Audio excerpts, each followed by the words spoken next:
আজ আমাদের বিবেকানন্দ মহামিলন মহিলা সংঘের মাধ্যমে আমাদের টি গার্ডেন এরিয়াতে একটা স্পেশাল ক্যাম্পের আয়োজন করা হয়েছে। তো প্রথম দিকে আমরা ইয়ং দলগুলোকে নিয়ে বসেছিলাম, তখন এত ভিড় ছিল আমি আপনাদের সামনে ভিডিও তুলে ধরতে পারিনি।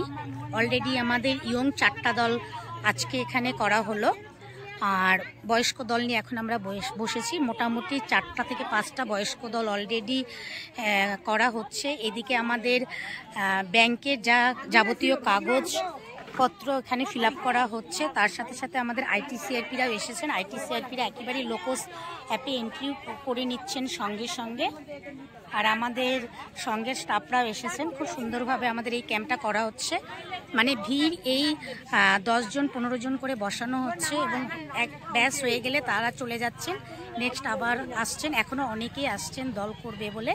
তো এর আগেও আমরা এখানে এই ক্যাম্প করেছিলাম, এখানে ক্যাম্প করে 7টা দল ফরমেশন করেছিলাম।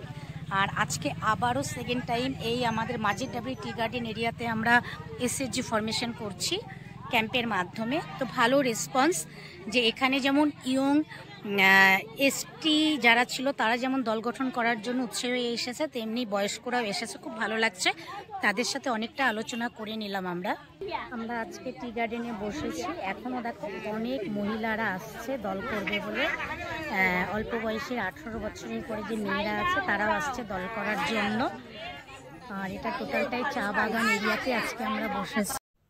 আমাদের সন্তোষী উপসংঘের নেতৃত্বের উদ্যোগে আজকে আমরা এখানে ক্যাম্পটা করেছি। আর এখানে বর্তমানে প্রেজেন্ট রয়েছে আমাদের সংঘের সিএসপি এবং আমাদের আইটিসিআরপি বিওডি মেম্বার। এছাড়া আমাদের ব্লক থেকে আমাদের ডাব্লিউডিও ম্যাডাম এবং জেলা থেকে আমাদের ক্রেডিট স্যারও এখানে প্রেজেন্ট রয়েছেন। তো খুব ভালো লাগলো, আমরা ভাবতেই পারিনি যে এতগুলো দল আমাদের এই এরিয়াতে এখন ফরমেশন করা যাবে। তো আজকে মোটামুটিভাবে 13টি এসএসজি এখানে আমরা গঠন করলাম, young SSG and old age SSG নিয়ে। তো তারা খুব আগ্রহ, আমরা চাচ্ছি যে আগামী দিনে এভাবে